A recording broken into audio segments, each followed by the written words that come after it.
following is a Comfortably Zoned Radio Network production. Yo, Philly, how you's doing?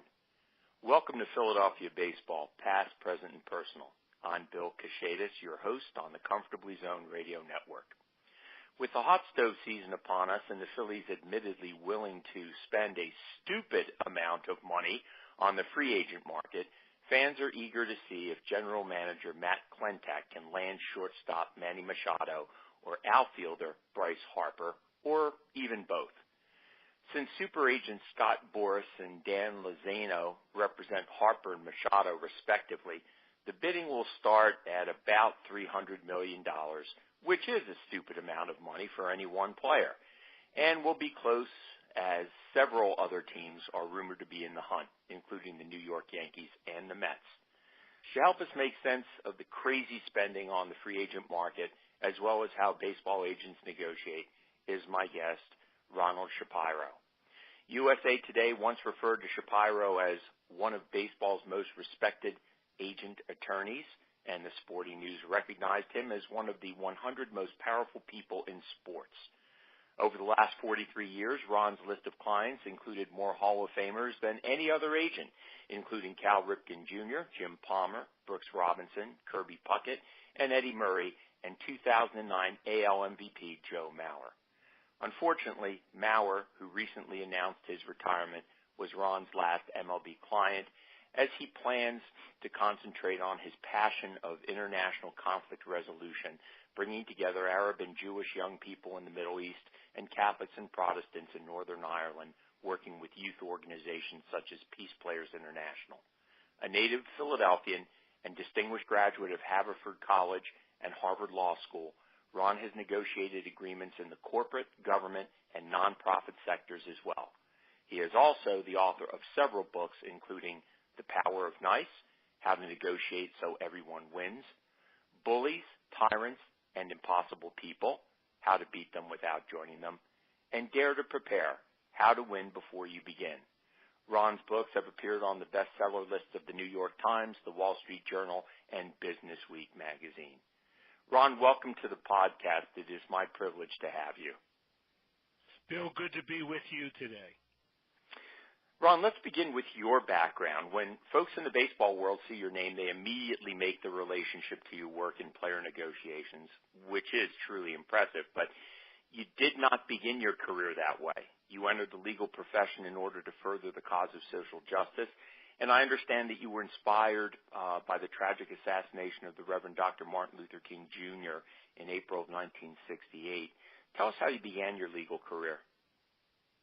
Well, I graduated law school at a time when law students had the advantage. Law firms were recruiting them rather than students recruiting law firms, as is the case today. And you could pretty much write your own ticket. And law firms in Baltimore, where I had a federal law clerkship, were recruiting me and asked me what I would like to do. And I said, and the King assassination certainly influenced it, his words and his deeds influenced it even more, that I wanted to help end segregation in housing in Baltimore. And I and my co-law clerk, a gentleman named Larry Gibson, who went on to become one of the most distinguished law professors in the country and broke all kinds of racial barriers because he was the first black to teach at a number of universities, we engaged in civil rights cases. It was also the time of the Vietnam War, and kids from the States were fleeing to Canada so they wouldn't have to go in and fight against their consciences. I engaged in part of my civil rights practice in urging them to stay and find a way to accommodate and comply with the law in the States. And believe it or not, that and one other incident in my life was what led me to the world of baseball, which sounds absolutely, how could that happen? And I was, simply put, the accidental sports agent. I also, in order to help my law firm earn money, because civil rights law paid zero, took on the responsibility of securities law, and as good fortune and accident would have it, I became the Securities Commissioner of Maryland and broke up lots of investment frauds and now we get to baseball. When the Baltimore Orioles legend, Brooks Robinson, got into some financial trouble as a result of bad investments that his advisors had put him in, the Baltimore Orioles asked whether I would help him work out of his problem. I helped Brooks work out of his problem, and he said, why don't you help other players? He didn't say, why don't you become an agent? He said, why don't you help them with their finances? Because just then, the finances were starting to grow in the sport. And then players would say to me, why don't you help me with my contract? And that's a long story told, maybe a little too long but short, in terms of how I ended up as a baseball agent. Mm-hmm. I, of course, became familiar with you through Haverford College, a place that is near and dear to my heart, having spent some time there coaching back in the 1990s. You were a legend on campus, and I'm wondering, given your commitment to social justice issues, how Haverford influenced you or had any influence in you in that area. No question, Bill, that the Quaker principle of fairness and equality had an impact on me. Even more than that, and Haverford being a Quaker college, it had a real impact. And maybe my choice of Haverford came in part because my father, who was an immigrant, he only lived till I was 16 years old. He died right before I went to Haverford. Influenced me with his view of, you've got to look at all people with a sense of justice and fairness. He was an immigrant. He suffered some discrimination of his own, but when it came to sports, the people who he embraced were the underdogs and people who broke barriers like Jackie Robinson. Put all that together, and I think that helped build my sense of social justice. And social justice is a term that is used as a label. I think it's just a sense of treating all people as they should be treated, recognizing them and trying to help them seek what is fairly theirs. That could also be labeled integrity, a quality that is in short supply in our society today, and I don't think that it is coincidental that your integrity has led you to represent some of baseball's finest ambassadors to the game. Obviously, many of the players you represented were from Baltimore, which is understandable since that city's your home. But also they're players that remained with one team over the course of their careers and became very active in the community. Why is that? I mean, well, I guess it's two things. Good fortune. Wasn't I a lucky guy to start with a Brooks Robinson who to this day in his 82nd year of his life is still thinking about other people as well as Brooks Robinson. He was the ultimate giver. And then along the way, I ended up with other players who played their entire career and did nothing but give back, like Kirby Puckett, who built scholarship programs and heart surgery programs for underprivileged kids and did great things in Minnesota and played his whole career there. And Joe Mauer, who just finished his distinguished career in Minnesota and is a real giver in the community, and Cal Ripken in Baltimore. And isn't it ironic that these four very well-paid players, in the context of the days when they played, also were real give-back type guys. I often say that the favorite quote that I put on the wall of my office is an old Winston Churchill quote, which is, we make a living by what we get. We make a life by what we give. And I would say to players, look, you're going to get an unbelievable opportunity to do what you want to and love to do. And that opportunity is going to also open the door to earning maybe some substantial sums. Now, in Brooks's days, substantial sums were $100,000. In Cal and Kirby's days, it was $6 or $7 million a year, and now we know it's in the stratosphere. Joe was $24 million a year. So you see how it grew. but they all understood that it wasn't only a matter of getting, it was a matter of giving back that connected you with the community and helped you make the difference in the lives of others. You mentioned Cal Ripken Jr., and I read one of the, I think, finest testimonials that he gave to you when he asked what impressed him about you. He said it was your genuineness, or as he put it, it was more about the substance of the advice you gave. And Cal said that you view that not as a strategy, but rather a reflection of who you are. Now, that's very different from most agents who aspire to be tough negotiators and could be simply ruthless in making a deal. But your approach you've called The Power of Nice, which is the title of your first book. Why do you consider this such a successful method of negotiation in a profession where, frankly, bullying seems to be the standard? Well, first of all, I want to underscore that it is a successful method of negotiation. So in terms of what people perceive negotiation to be is getting a good deal, getting a really great deal for your client, it works. I mean, let's remember, Cal Ripken got the biggest contract of his day. Kirby Puckett got the first $3 million contract in his day. Joe Mauer got the biggest contract ever paid to a catcher, and certainly as big an 8-year contract as anybody in his generation got. So we got good contracts. So the book is not just be nice, it's the power of nice. And it's built on the principle that if you empower yourself with a systematic approach to negotiation, you don't have to be overly aggressive. You don't have to tear other people down in the press or face to face. You just use the system, and we can talk a little bit about that later, and empower yourself, and you're going to end up with a great deal, but along the way, you're not going to make them feel that they got a terrible deal. Because what we have to remember in this world is once the deal is done, particularly in sports, the relationship's going to go on for a long time. And the better that relationship is, the more satisfaction the player, or in the corporate world, the business person will get, or in any other world, the diplomatic partner will get.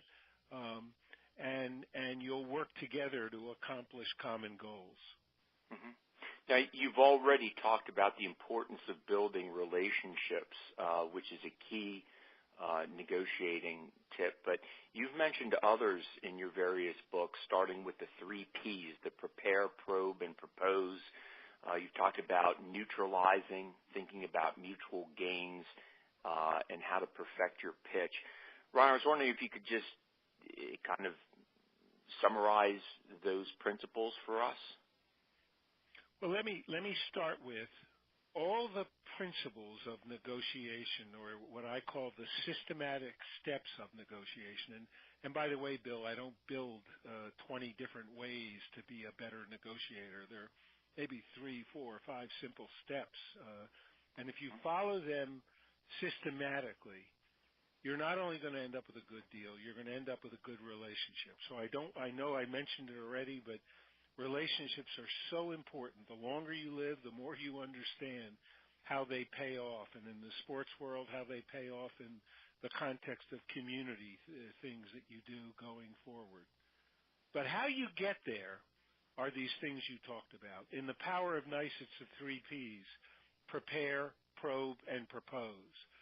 And prepare involves using a checklist to make sure that every time you don't let the pressure of the transaction knock you off track as you do your research and you gather information, but you gather the kind of information that will help you succeed in the negotiation and help you shape a strategy.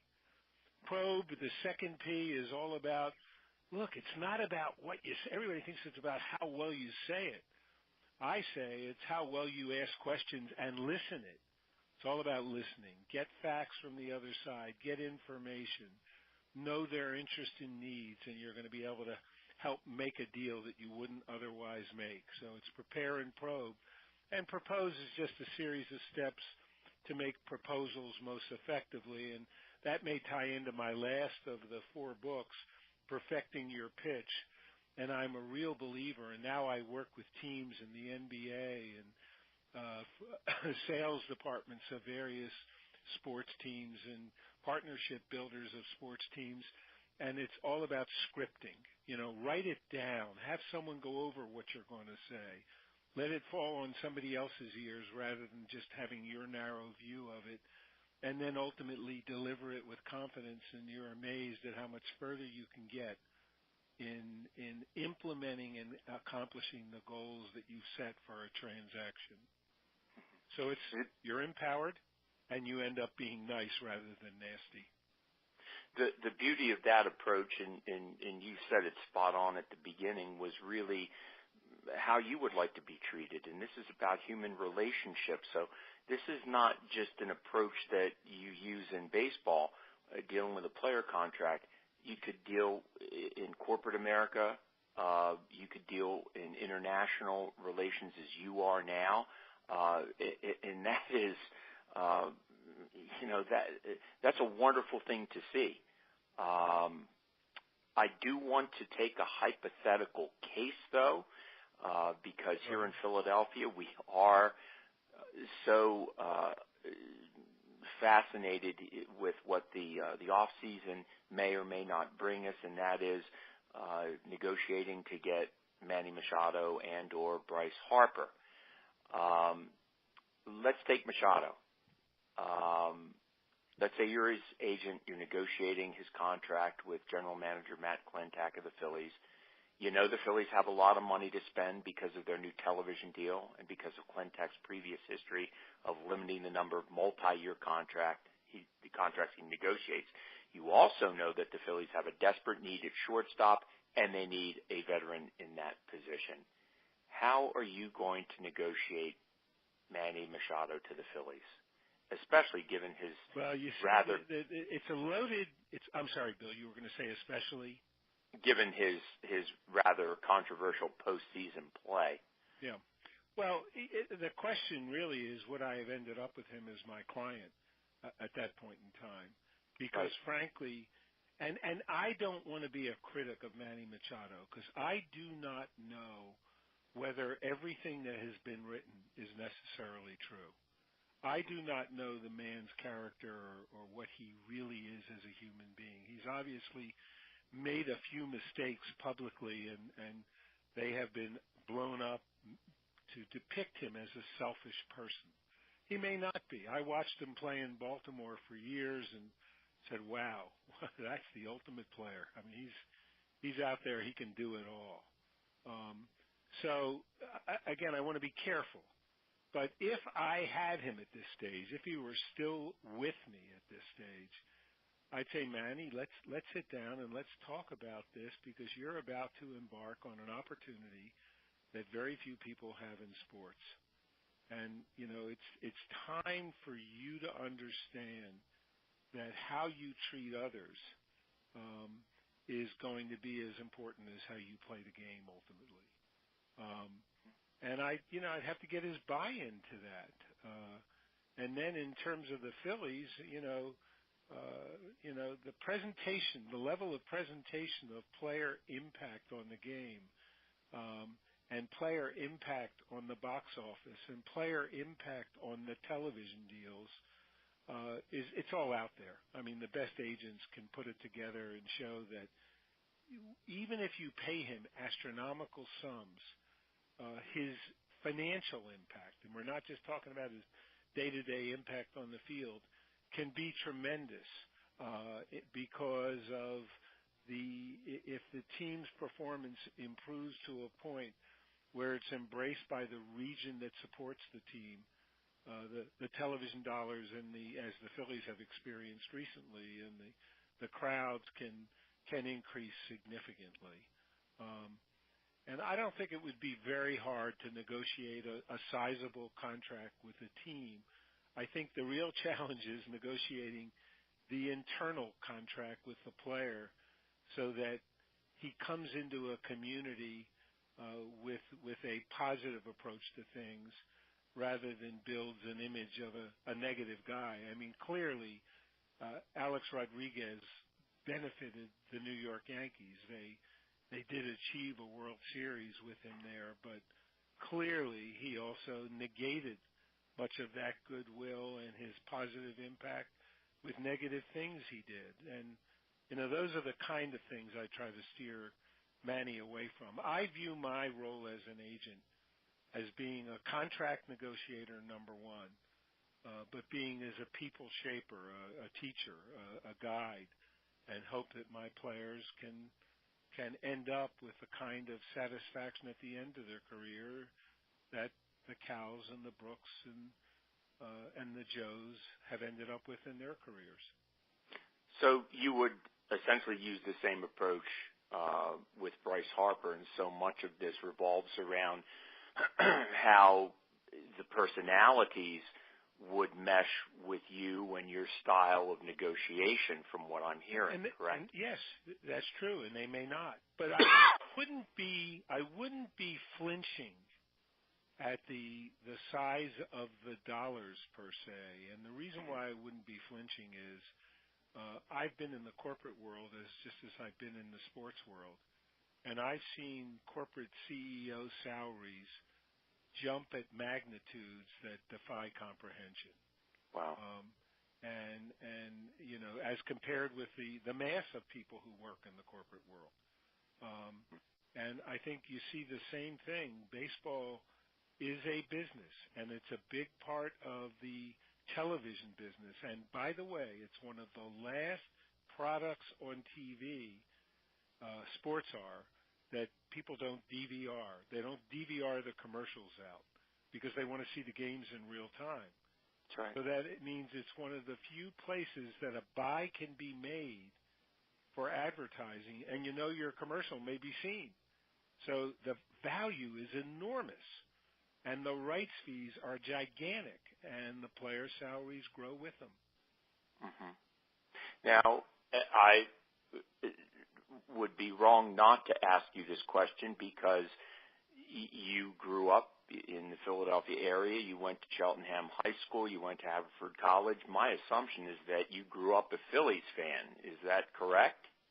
I grew up a Phillies fan. I still have a special place in my heart for the Phillies. But in 1983, the love affair ended, and it had to end because I represented 20 of the guys on the 1983 Baltimore Orioles who played the Philadelphia Phillies in the 1983 World Series.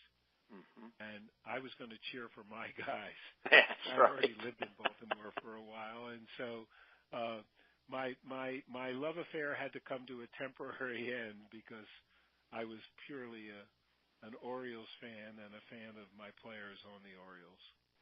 Well, then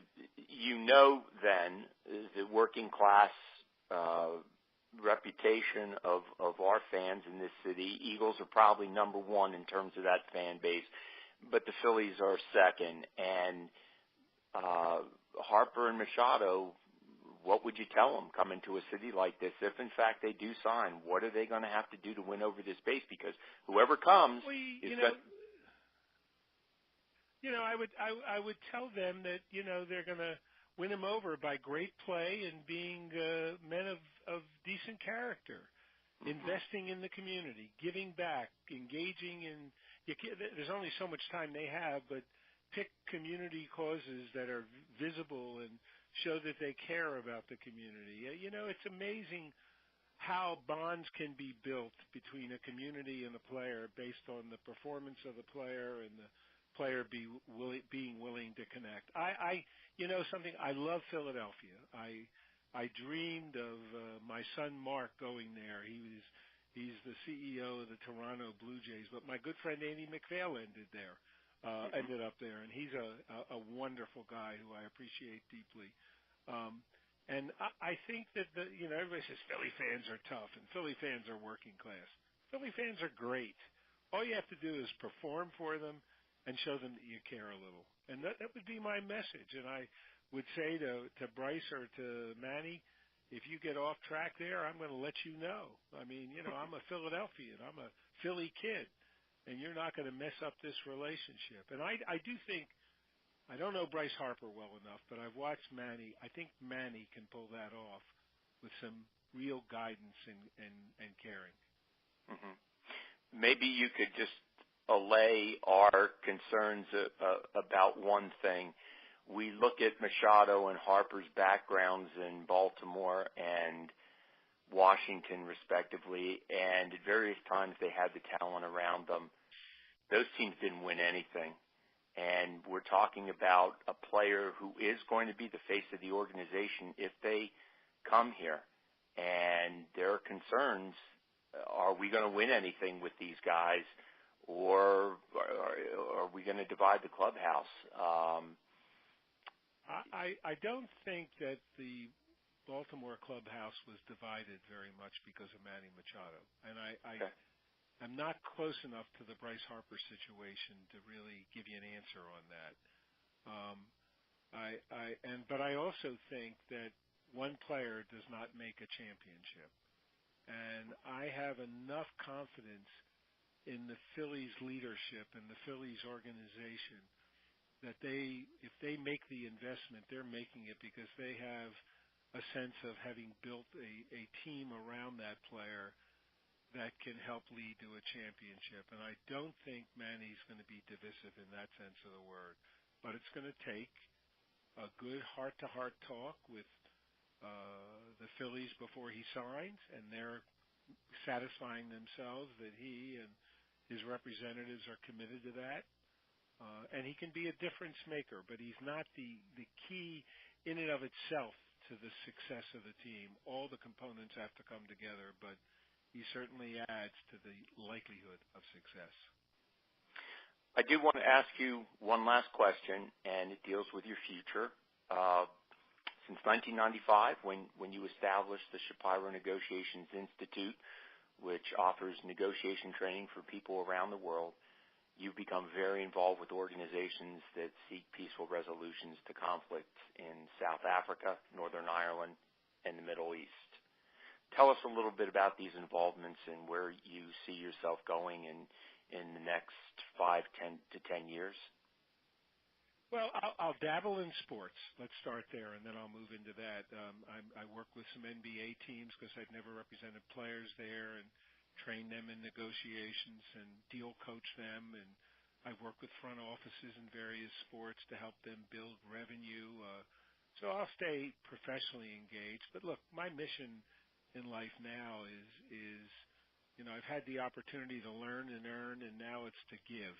And I want to give as much of myself as I can. And I've been blessed with the opportunity to learn about how to bring people together.